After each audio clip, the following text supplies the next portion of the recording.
Friends, நம்ம இந்த வீடியோவில் பார்க்க போகிறது என்னென்னு பார்த்தீங்கன்னா, டிஎன்யூஎஸ்ஆர்பி எஸ்ஏ எக்ஸாமோட சைக்காலஜி கொஷின்ஸ். இதுக்கு முன்னாடி வரைக்கும் 140 கொஷின்ஸ் வந்து பார்த்துருந்தோம். ஸோ இன்றைக்கி வீடியோவில் நம்ம பார்க்க போகிறது வந்து என்னென்னு பார்த்தீங்கன்னா, மேக்ஸ் செம்ம ஓகேவா. ஸோ ஆப்டிடியூட் ரிலேட்டடாக கொஷின் கேட்டிருந்தாங்க அப்படிங்கிற அந்த மாதிரியான கொஷின் தான். ஸோ நிறைய பேர் வந்து மேக்ஸ் ரிலேட்டடாக போட சொன்னீங்க. ஸோ அதனால் கடைசி 2 வீடியோ வந்து மேக்ஸ் ரிலேட்டடாக கொடுக்கலாம்.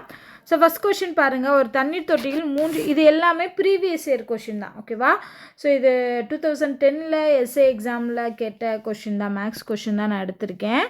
ஸோ ஒரு தண்ணீர் தொட்டியில் 3 ஒரு பகுதி 80 லிட்டர் தண்ணீருடன் நிரப்பப்படுகிறது. ஸோ 3 ஒரு பகுதி. ஸோ அப்போ 3 ஒரு பகுதினா 1/3 போர்ஷன். இங்கிலீஷில் பார்த்தீங்கன்னா 1/3 போர்ஷனே கொடுத்துருப்பாங்க. ஸோ 1/3 போர்ஷன் ஆஃப் தண்ணி தொட்டியோட கெப்பாசிட்டி நமக்கு தெரியாது. ஸோ அப்போ நம்ம எக்ஸ்ன்னு எடுத்துக்கலாம். அப்போ அந்த 1/3 ஆஃப் எக்ஸுங்கிறது தான் 80 லிட்டர் ஓகேவா. உங்களுக்கு புரியுதா? ஏன்னா எக்ஸுங்கிறது நமக்கு தெரியாது, எத்தனை லிட்டர் அந்த டேங்க் வந்து கொள்ளளவு இருக்குன்னு தெரியாது. நம்ம அதை எக்ஸ்ன்னு எடுத்துட்டோம். அப்போ அந்த எக்ஸில் தான் 1/3ங்கிறது 80 லிட்டர்ஸ். இப்போ என்ன கேட்டிருக்காங்கன்னா, தொட்டியின் அரை பகுதி நிரப்பப்பட்டால் அதில் உள்ள தண்ணீரின் அளவு, அதாவது இப்போ 1/3 எக்ஸாக இருக்கிறது 1/2 எக்ஸாக இருந்தால் அதோட வேல்யூ என்ன அப்படின்னு கேட்டிருக்காங்க. ஃபஸ்ட்டு நம்ம இந்த எக்ஸ் என்னன்னு கண்டுபிடிக்கலாமா? அதை எப்படி கண்டுபிடிக்கலாம்? 1/3 × எக்ஸு = 80னா குறுக்க மல்டிப்ளை பண்ணுவோம் ஓகேவா. ஸோ இதில் இன்ட் இருக்குது. ஸோ இப்போ இந்த 1/3ங்கிறது இங்கிட்டு வரும்போது என்னது 3/1 மாறும். ஸோ அப்போ என்ன ஆகும்? 80 × 3ன்னு இருக்கும். ஸோ மல்டிப்ளை பண்ணிங்கன்னா 240. அப்போ அந்த தொட்டியோட மொத்த கொள்ளளவுங்கிறது 240 லிட்டர். அதில் பாதி, ஏன்னா 1/2 எக்ஸ் தானே கேட்டிருக்காங்க. அப்போ அதில் பாதி எவ்வளோ, அதுதான் வந்து அந்த அரை பகுதி நிரப்பப்பட்டால் இருக்கக்கூடிய தண்ணீரோட அளவு ஓகேவா. ஸோ அப்போ இதில் பாதிங்கிறப்போ /2 போடுங்க. ஸோ 120 லிட்டர் கிடைக்கும். ஸோ இப்போ ஆன்சர் இதுக்கு என்னது வரும் அப்படின்னு பார்த்தீங்கன்னா 120 லிட்டர். நெக்ஸ்ட் கொஷின் பார்க்கலாம். ஸோ இது வந்து இந்த மிக்சர் வச்சு கேட்டிருக்காங்க. ரேஷியோ கொடுத்துட்டு அதாவது என்ன இதில் இருக்குன்னா, தேநீர் தூள் விற்பவர் 2 வகை டீத்தூள் வச்சுருக்காரு. ஸோ 2 வகை டீத்தூளோட ரேஷியோ வந்து 5:4. இது வந்து ஃபஸ்ட்டு தரம், இது செகண்ட் தரம்னு வச்சுக்கோங்க. முதல் தர தேநீர் தூளின் விலை கிலோவிற்கு, இந்த 5ன்னு வச்சுருக்கோம்ல, இந்த ரேஷியோவில் இருக்கிறதோட விலை வந்து 20. அதாவது என்ன அர்த்தம்னா 1 kg வந்து 20 ரூபா. அடுத்து இந்த 2வது தூளோட விலை வந்து 1 kg வந்து 30 ரூபான்னு விற்கிறாரு. இதை என்ன பண்ணுறாங்கன்னா கலப்படம் பண்ணுறாங்க. ஃபஸ்ட்டு கிரேடையும் செகண்ட் கிரேடையும் சேர்க்குறாங்க. சேர்க்கும்போது அந்த மிக்சரோட விலை ஓகேவா. ஸோ மிக்சரோட கேஜி வந்து 1 kg வந்து 27.50 பைசாவுக்கு கொடுக்குறாரு. அப்படின்னா லாப சதவீதம் கண்டுபிடிக்க சொல்லியிருக்காங்க. ஸோ ப்ராஃபிட் பர்சன்டேஜ் என்னங்கிறத கால்குலேட் பண்ணணும் ஓகேவா. ஸோ இதை எப்படி கால்குலேட் பண்ணலாம் அப்படின்னா, இதுக்கு ஒரு சின்ன ஃபார்முலா இருக்குது. அது என்ன ஃபார்முலா அப்படின்னா, இப்போ இந்த அதாவது தனித்தனியாக கொடுத்துருக்காங்க இல்லையா, தனித்தனியாக கொடுக்கும்போது அதோட காஸ்ட் ப்ரைஸ் நமக்கு தெரியுது. பட் இதை மிக்ஸ் பண்ணதுக்கப்புறமா எவ்வளோ காஸ்ட் ப்ரைஸ் வரும்? ஏன்னா மிக்ஸ் பண்ணதுக்கப்புறமா இவங்க என்ன சொல்லியிருக்காங்க, 27.50 ரூபா 50 பைசாவுக்கு வந்து விற்கிறாங்க அப்படின்னு சொல்கிறாங்களே. இது செல்லிங் ப்ரைஸு. மிக்ஸ் பண்ணதுக்கப்புறமா செல்லிங் ப்ரைஸு தான் இது. பட் அதோட காஸ்ட் ப்ரைஸ் என்ன, உண்மையான அதோட அசல் விலை என்ன அப்படிங்கிறத கண்டுபிடிக்கிறதுக்கு ஒரு ஃபார்முலா இருக்குது. என்ன ஃபார்முலானா சிபிஎஃப் மிக்சர் ஓகேவா. ஸோ இந்த மிக்சரோட சிபி கண்டுபிடிக்கிறதுக்கு formula C1W1 + C2W2 / W1 + W2. இதில் C1 C2 என்னன்னு சொல்லிடுறேன். C1ங்கிறது ஃபஸ்ட்டு தரத்தோட காஸ்ட் ப்ரைஸ், C2ங்கிறது செகண்ட் தரத்தோட காஸ்ட் ப்ரைஸ். இந்த W1 W2ங்கிறது என்னென்னு பார்த்தீங்கன்னா ரேஷியோ. ஃபஸ்ட்டோட ரேஷியோ அது W1, செகண்டோட ரேஷியோ W2. ஸோ இதை அப்படியே சப்ஸ்டியூட் பண்ணோம்னா நமக்கு என்ன கிடைக்கும்? மிக்சரோட காஸ்ட் ப்ரைஸ் கிடைக்கும் ஓகேவா. ஸோ போடலாம். C1ங்கிறது 20 × W1ங்கிறது 5. ஸோ அப்போ இது ரெண்டையும் பெருக்கணும்னா 100. 20 × 5 100 ப்ளஸ் C2 என்ன 30. 30ஓட எதை பிறக்கணும்? 4 பிறக்கணும். 3 அங்கே 12. ஸோ 120. அடுத்து W1 W2 இந்த ரேஷியோவை ரெண்டையும் கூட்டணும். கூட்டினீங்கன்னா 9. இப்போ நமக்கு என்ன கிடைக்குது? 220 / 9 கிடைக்குது. ஸோ இதை அடித்தோம் அப்படின்னா சிம்பிளிஃபை பண்ணி வச்சுக்கலாம். அடித்தோம்னா 2 9 18 வரும், மிச்சம் 4 வரும், 40. 40னா 4 டைம் அடிக்கலாம், அகெயின் 40 வரும், அது 4 டைம், அப்போ 4 போய்கிட்டே இருக்கும். ஸோ அப்போ நமக்கு மிக்சரோட காஸ்ட் ப்ரைஸ் என்ன கிடச்சிருக்கு, காஸ்ட் ப்ரைஸ் ஆஃப் மிக்சர் வந்து என்ன கிடச்சிருக்கு அப்படின்னு பார்த்தோன்னா 24.44 ருபீஸ். ஓகேவா, 1 கிலோவுக்கு அதோட காஸ்ட் ப்ரைஸ். அப்போ காஸ்ட் ப்ரைஸ் தெரியும், செல்லிங் ப்ரைஸ் தெரியும் அப்படின்னா இதை வச்சு நம்ம ப்ராஃபிட் கண்டுபிடிச்சிடலாமா? ப்ராஃபிட்டோட ஃபார்முலா என்ன? Selling price minus cost price divided by cost price into 100. அவ்வளோதான். ஸோ அந்த ஃபார்முலாவில் போட்டோம்னா ஆன்சர் கிடச்சிரும். ஸோ இது ஃபைனலாக நம்ம என்ன கண்டுபிடிக்க போகிறோம், ஏன்னா நமக்கு மிக்ஸ் பண்ணதுக்கு அப்புறமா விற்கிறோம் இல்லையா, அப்படி விற்கிறதுனால என்ன லாப சதவீதம் வருதுன்னா கேட்டிருக்காங்க. ஸோ அப்போ நமக்கு என்ன கிடச்சிருக்கு, ப்ராஃபிட் வேணும் அப்படின்னா selling price minus cost price divided by cost price into 100. Selling price என்ன 27.50. காஸ்ட் ப்ரைஸ் என்ன நம்ம கண்டுபிடிச்சிருக்கோம் 24.44 டிவைடட் பை 24.44 இன்ட்டு 100 வரணும், மேலே 100 வரணும்.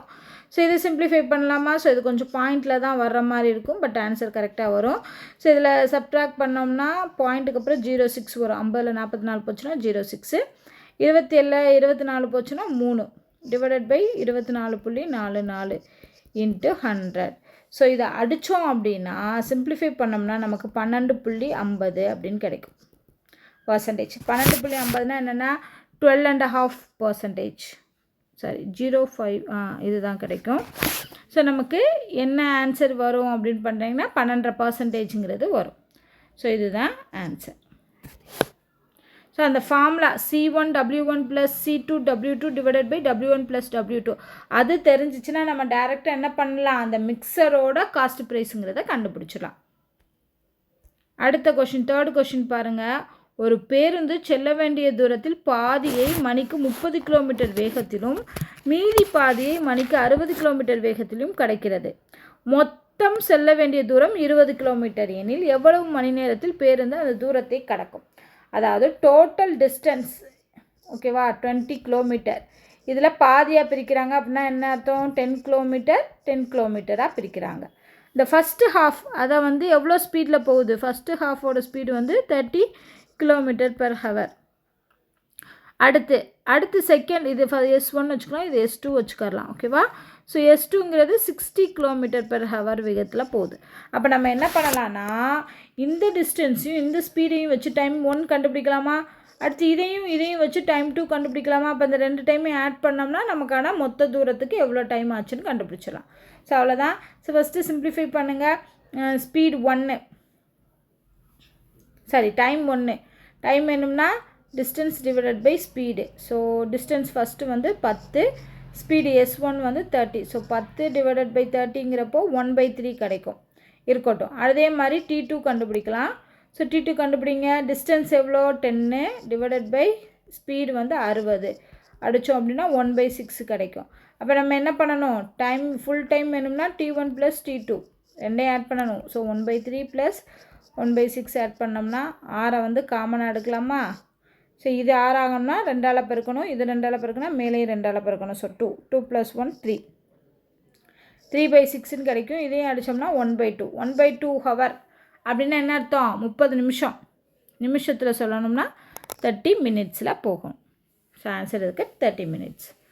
அடுத்து 144th கொஷின் பார்க்கலாம். ஏபி இருவரும் ஒரே இடத்தில் ஆரம்பித்து ஒரே வழியில் ஒரே இடத்தை சென்றடைகிறாங்க. ஸோ ஒரு A and B 2 பேர் இருக்காங்க.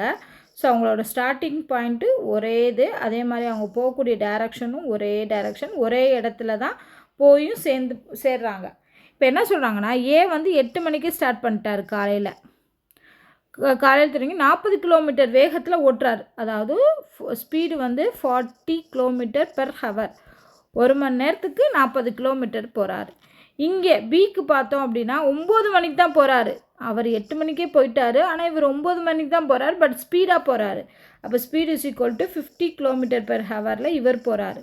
அப்படின்னா B வந்து ஏவை சென்றடைய எவ்வளவு நேரம் ஆகும்? ஸோ A வந்து போய்கிட்டே இருந்திருப்பார், ஏன்னா முன்னாடி போயிட்டார். ஸோ அப்போ எந்த ஸ்பீடில் எந்த டைமுக்கு வந்து அவர் என்ன பண்ணுவார், ஏ போய் சென்றடைவார். ஏன்னா பின்னாடி வந்து பி வந்துக்கிட்டு இருக்காரு. ஸோ ஏவை போய் ரீச் பண்ணுறதுக்கு எந்த டைமில் போய் ரீச் பண்ணுவார் அப்படின்னு கேட்டிருக்காங்க. ஸோ ஃபஸ்ட்டு ஞாபகம் வச்சுக்கோங்க, ஏ தான் ஃபஸ்ட்டு போகிறாரு. ஏ வந்து 1 மணி நேரத்துக்கு முன்னாடியே போகிறார். அப்போ ஏ வந்து 1 ஹவரில் எவ்வளோ டிஸ்டன்ஸ் போயிருப்பார்? 1 ஹவரில் 40 கிலோமீட்டர் போகிறாருன்னா அப்போ 40 கிலோமீட்டர் டிஸ்டன்ஸ் தான் போயிருப்பார் 1 மணி நேரத்துக்கு. ஸோ இந்த 1 மணி நேரம் தான் கேப்பு. ஸோ அதில் 40 கிலோமீட்டர் வந்து ஏ போயிருப்பார். ஸோ பி பின்னாடி வந்து அந்த 40 கிலோமீட்டரை பிடிச்சி போகணும். அப்போ தான் பி வந்து அவரை டச் பண்ண முடியும். ஸோ இப்போ 2 ஸ்பீட் இருக்கிறதுனால நம்ம என்ன கண்டுபிடிக்கிறோம்? ரிலேட்டிவ் ஸ்பீட் கண்டுபிடிக்கிறோம். ரிலேட்டிவ் ஸ்பீட்னா என்ன? எது வந்து ஹையஸ்ட் ஸ்பீடோ அதுலேருந்து சின்ன ஸ்மால் ஸ்பீடை வந்து கழிப்போம். எஸ்பி மைனஸ் எஸ்ஏ கழிச்சோம் அப்படின்னா என்ன வரும்? 50 மைனஸ் 40 10. அப்போது அந்த ஸ்பீட் டிஃப்ரென்ஸ் எவ்வளோ இருக்குது? 10 கிலோமீட்டருக்கு. டிஸ்டன்ஸு 1 ஹவருக்கான டிஸ்டன்ஸும் டிஃப்ரென்ஸ் எவ்வளோ இருக்குது? 40 கிலோமீட்டர்ஸ் இருக்குது. ஸோ இது ரெண்டையும் வச்சு நம்ம என்ன பண்ண போகிறோம்? டைம் கண்டுபிடிக்க போகிறோம். அப்போ அந்த distance gap divided by relative speed. Distance gap எவ்வளோ கண்டுபிடிச்சிருக்கோம்? 40. ரிலேட்டிவ் ஸ்பீடு எவ்வளோ கண்டுபிடிச்சிருக்கோம்? 10. ஸோ இதை அடித்தோம்னா 4. ஸோ 4 மணி நேரம் ஆகும். யார்? பி வந்து ஏவை போய் ரீச் பண்ண 4 மணி நேரம் ஆகும். ஸோ ஆன்சர் வந்து 4 மணிகள். ஓகேவா? ஸோ அவ்வளோதான். ஸோ இதில் நம்ம நல்லா ஞாபகம் வச்சுக்கணும், அந்த ஏ வந்து எவ்வளோ முன்னாடி போகுது, அந்த 1 ஹவருக்கான டிஸ்டன்ஸை ரிலேட்டிவ் ஸ்பீடான 10 கிலோமீட்டரில் போய் ரீச் பண்ணுறதுக்கு 4 மணி நேரம் ஆகும். ஸோ அந்த 4 மணி நேரம் கழிச்சு தான் பி வந்து ஏவை போய் ரீச் பண்ணும்.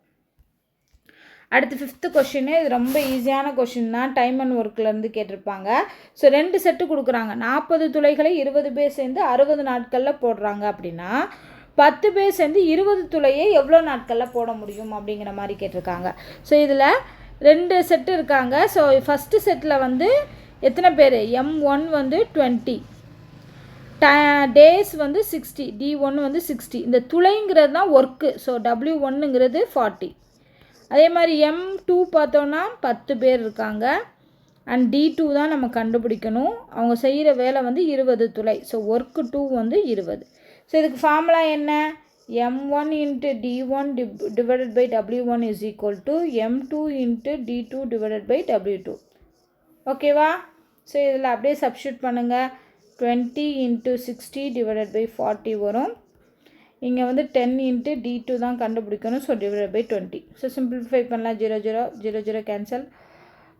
1 2 2 4 1 2 3 2 6. ஸோ அப்போ மேலே வந்து 30 இருக்கும். இங்கே இருக்க 2 மல்டிப்ளை பண்ணோம்னா D2ஓட வேல்யூ கிடச்சிடும். So D2 is equal to 60. So எவ்வளோ நாள் ஆகும்? 60 டேஸ் ஆகும் அப்படிங்கிறத ஆன்சர். ஓகேவா? ஸோ அவ்வளோதான். இந்த 5 கொஷினுமே டிஃப்ரெண்ட் டைப் ஆஃப் கொஷின்ஸ் வந்து 2010 கொஷின்லேருந்து எடுத்த மேக்ஸ் கொஷின் தான். ஸோ இதில் ஏதாவது டவுட் இருந்தால் கமெண்ட் பண்ணுங்கள். இந்த வீடியோ உங்களுக்கு பிடிச்சிருந்தா லைக் அண்ட் ஷேர் பண்ணுங்கள். நன்றி.